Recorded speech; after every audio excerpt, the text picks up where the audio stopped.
Divabetic. It's all about attitude. Coney Island was and hopefully will continue to be all about the spectacle. That's my special guest, Coney Island, USA Artistic Director Adam Rinn, describing one of the many reasons why Coney Island is a birthplace of summertime fun.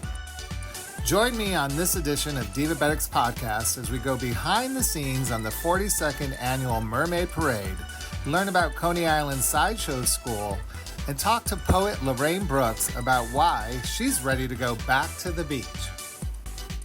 Going back 100+ years, you saw things in Coney Island you couldn't see anywhere else. So you had, it was the birthplace of American amusement.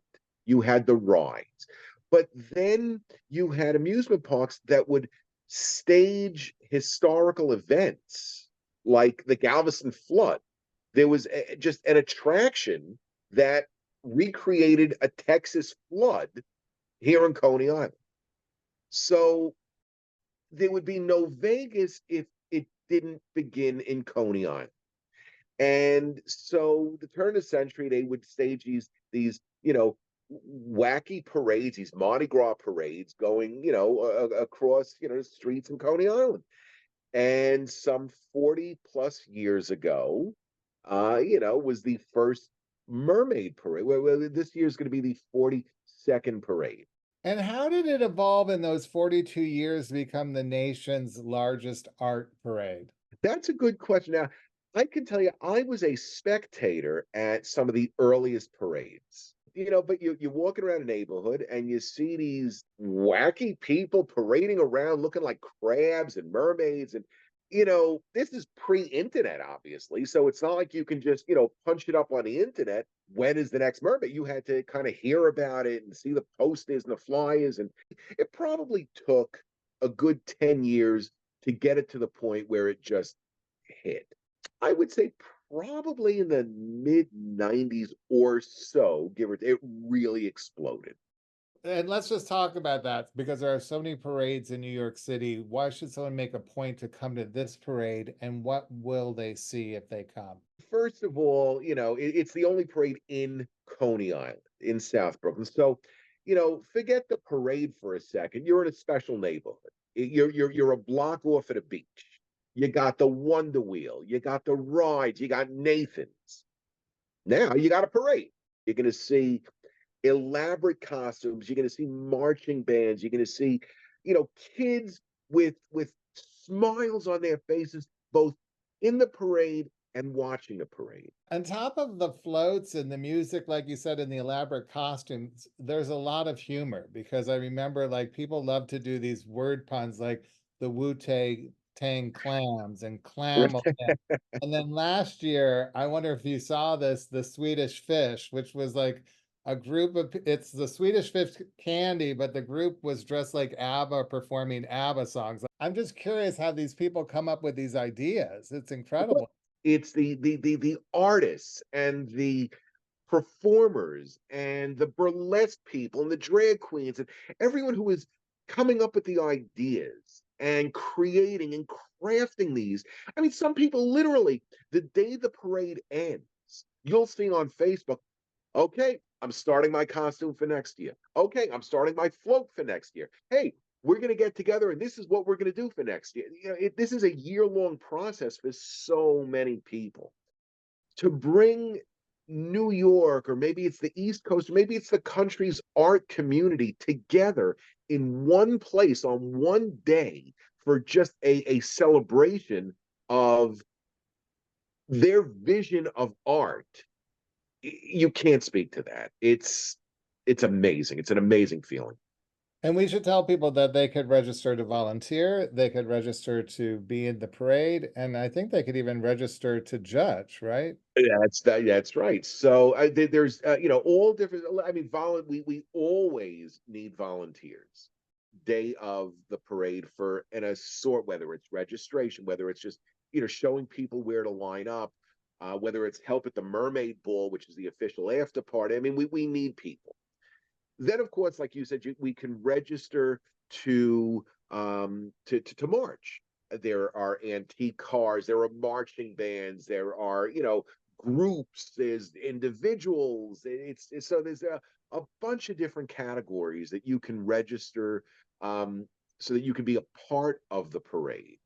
And then, of course, the best way to view the parade is to be on that judge's stand.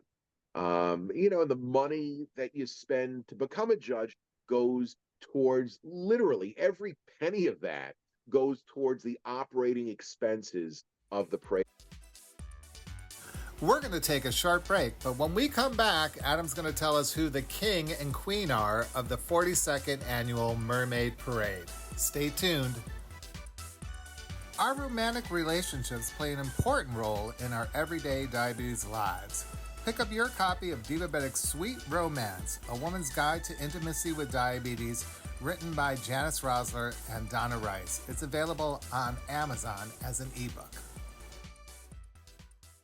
All right, so every year you crown a new King Neptune and Queen Mermaid. How do you select those honorees, and who are they for this year? We try to go with people who are known, usually within the arts community, actors, musicians, playwrights. This year we are ridiculously lucky that we got Joe Coleman and his wife Whitney Ward.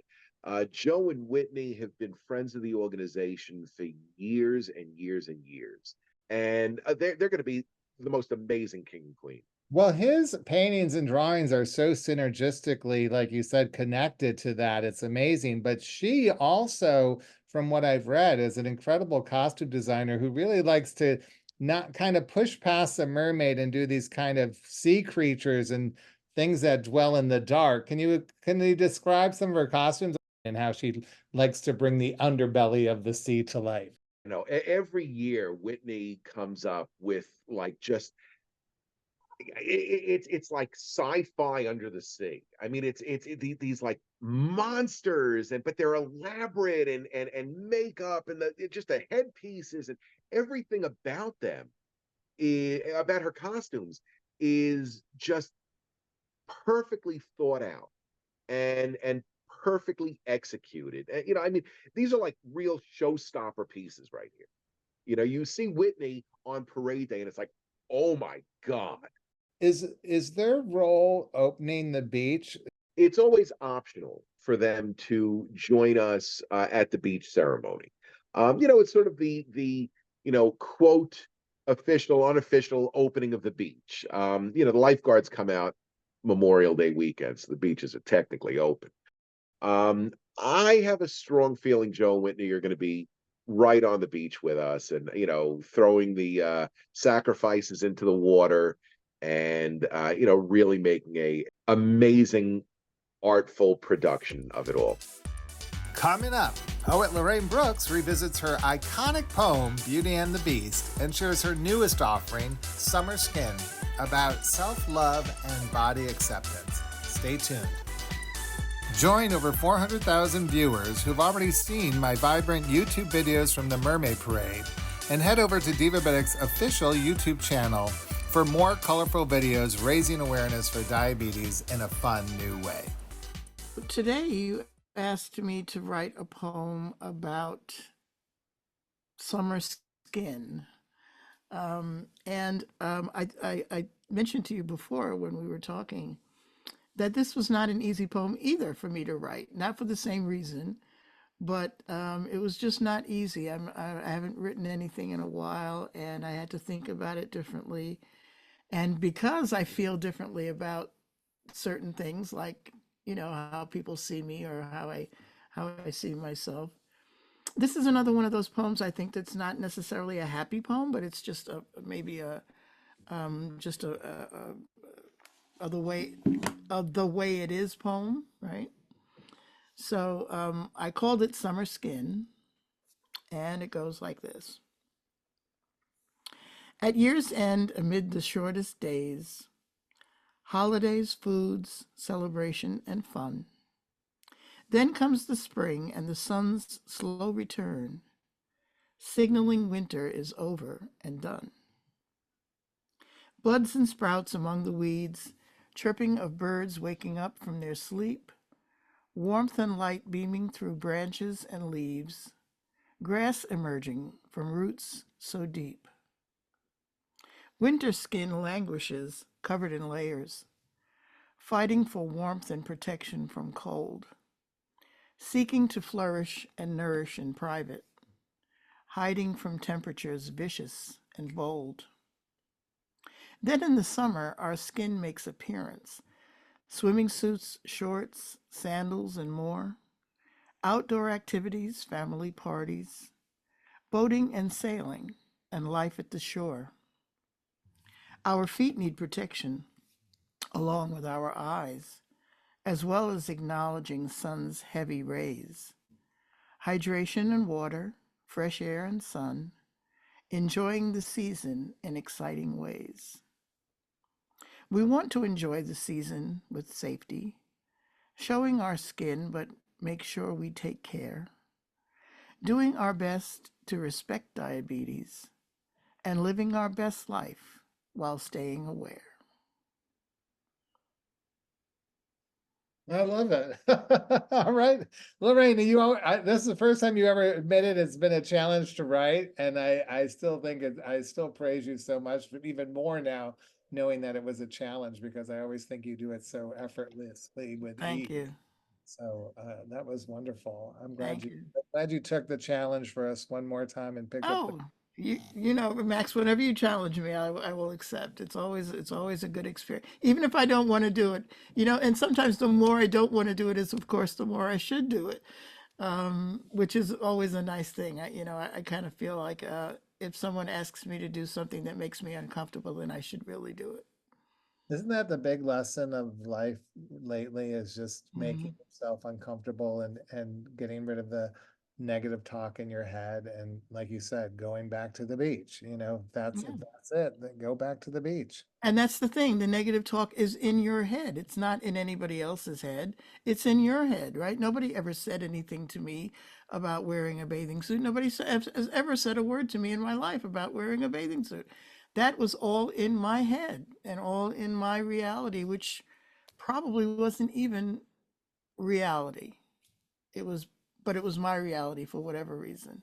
I think that's what I love most about the Mermaid Parade and what they're doing at Coney Island, because to me, that parade is all about self-acceptance. I mean, it's for every shape and every body, and whatever definition of a mermaid you want to be, you're allowed to be it. And I think Mm. that, more than anything, besides the creativity and the those minds that somehow blend fashion with fantasy, I just think it's such a powerful vitamin for anyone who may feel insecure about their appearance in any way, shape, or form, or even insecure about their diagnosis, whether that's diabetes or something else, about being able to share it. Because like what you said in that poem is a lot about sharing and being open about that, so you can ask for help and you can get other opinions, or maybe even have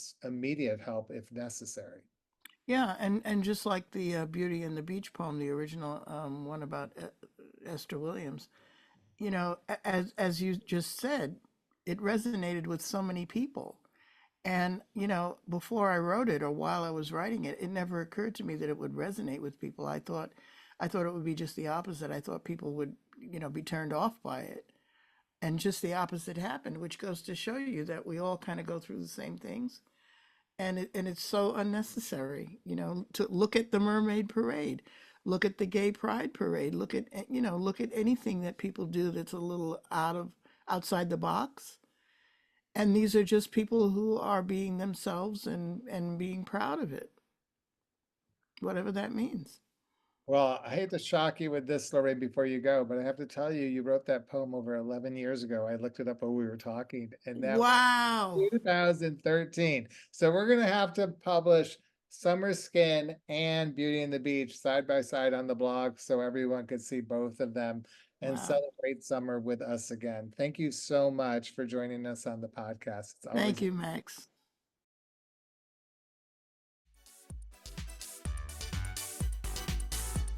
Don't miss out on Divabetic's hit mystery podcast, Gypsies, Tramps, and Peas, where you'll get essential summertime diabetes self-care tips wrapped up in a thrilling seaside cozy mystery. Stream it now for free on Blog Talk Radio, iTunes, and Spotify. Now let's go back to my interview with Adam Rinn and find out how Coney Island sideshow schools help empower people in a unique way.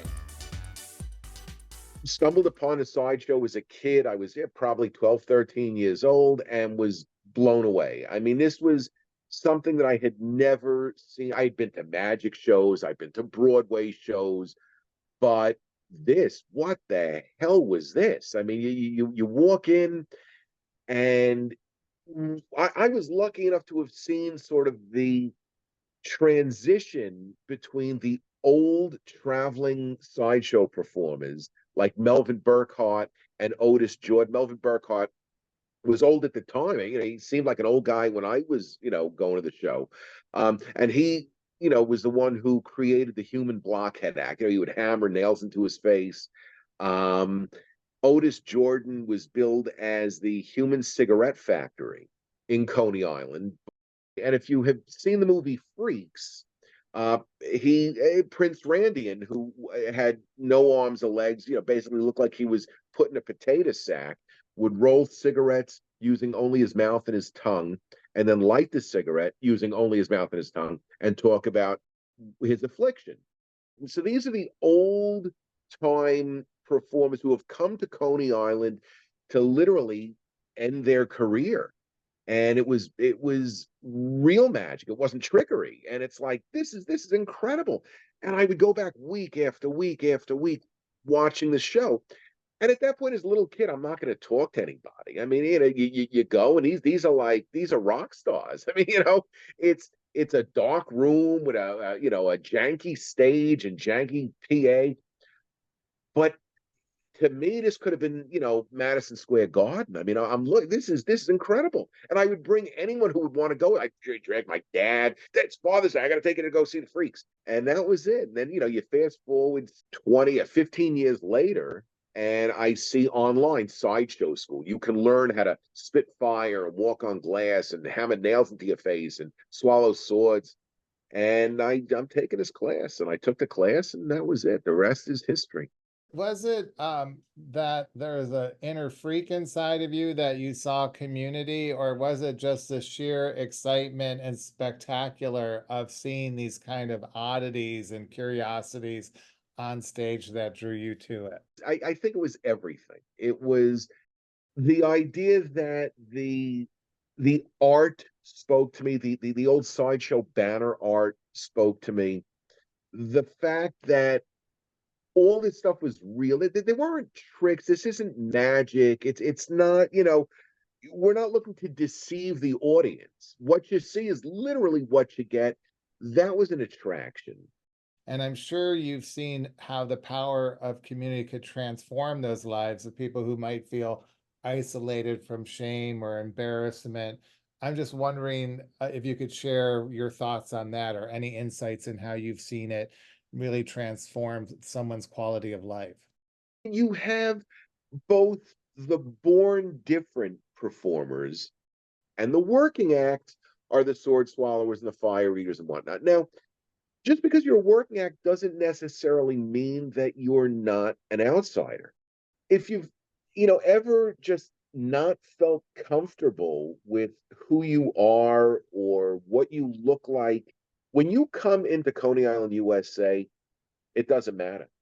We don't judge. It's not about body shape. It's not about looks. It's just, you're one of us.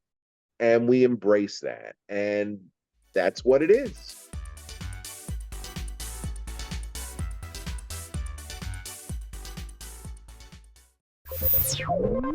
Divabetic. It's all about attitude.